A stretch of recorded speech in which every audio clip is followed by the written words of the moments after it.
as you have heard, that several media houses, including the Daily Maverick, have been banned from covering the EFF's second elective conference, which is taking place at Nasrec in Johannesburg this weekend.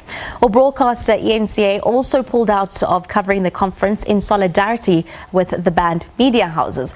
Well, for a reaction from the South African National Editors Forum, we are now joined by SABC reporter Abongile Dumako. A very good evening to Abongile. Of course, it's been a battle of media houses and some retracting.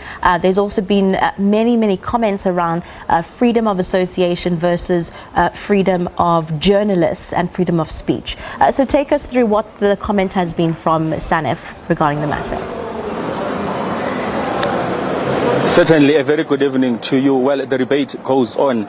If you look at the relations between the media and the EFF itself, of course, one can just say that the focus now has literally shifted from what the National People's Assembly of the EFF was actually, happening to achieve in as far as electing their leadership is concerned. Now we're talking about media relations between the party and itself and the media. Now, some of the comments that we've been getting is that some of the media houses who have sort of acted in solidarity, including eNCA with Daily Maverick and other media houses, they're actually coming to the fore to say that they couldn't just sit back and not act as far as what they call the abuse of journalists is concerned by the EFF. But I'm actually privileged to be joined by Abongile. He actually is a member of Sanef as well. He joins us now. Good evening and thank you so much for your time.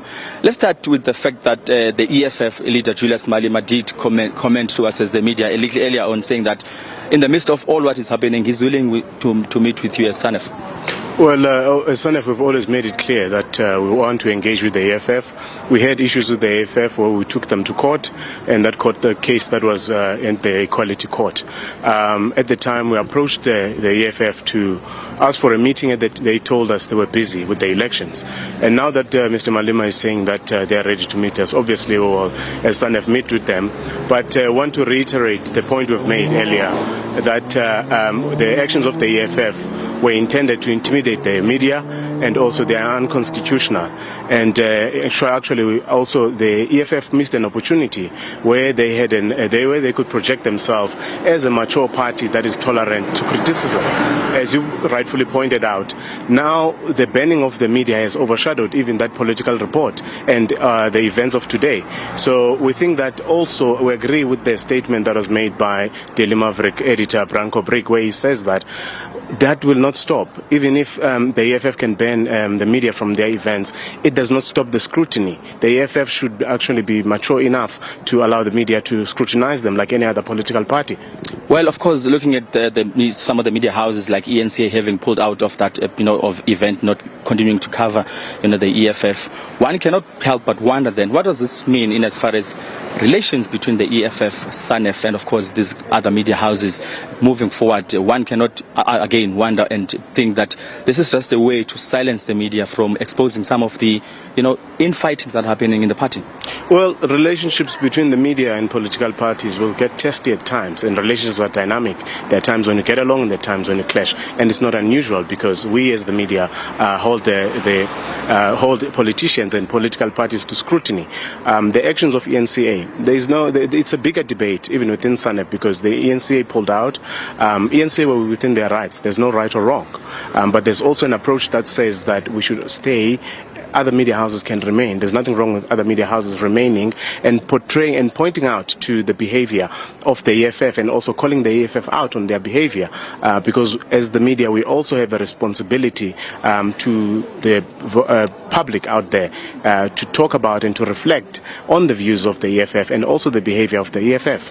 So in terms of intimidation, yes, we do agree that the action was intended to intimidate the media, because it is not enforceable. Even if you block, as I mentioned earlier, you can block newspapers or a media organization from covering your event, but it doesn't stop them from covering you or from writing stories or publishing information about that political party. I think we know, and everyone knows, including the EFF, they know that there are avenues that they can approach. Mr. Malema, in his political report, made the point where he reiterated the issue of self-regulation, where he said they support self-regulation, and also pointed out that there are avenues like the press ombudsman and the press council and the appeals panel. Those avenues are available to them, but not even once has the EFF taken any of those stories to those available channels. So it's not that there's no room for them to do so. Yet he says media freedom is respected in the party. Are you buying that? I think it talks to the ambiguity and of Julius Malema, where he'll say one thing and do the complete opposite. So on that one, media freedom, respecting media freedom actually means allowing those, even those that you disagree with, to be able to cover you, to scrutinize you, and to give them the platform. Abongile from Sanef, thank you so much for your time. Thank you.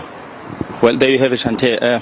A lot of facts coming there from Sanef, saying that in fact this is just one of many instances that have been continuing to unfold regarding the EFF and its relations with the media. An unfortunate part, as Abongile was saying there, is the fact that now the focus has shifted from that political report delivered by the leader Julius Malema to the debate that we're actually having now, looking at how the media is being treated by the EFF, arguing as well that it is to an extent to actually silence the media from exposing what is happening within the ranks of the EFF. Well, we'll have to wrap it from here in London and say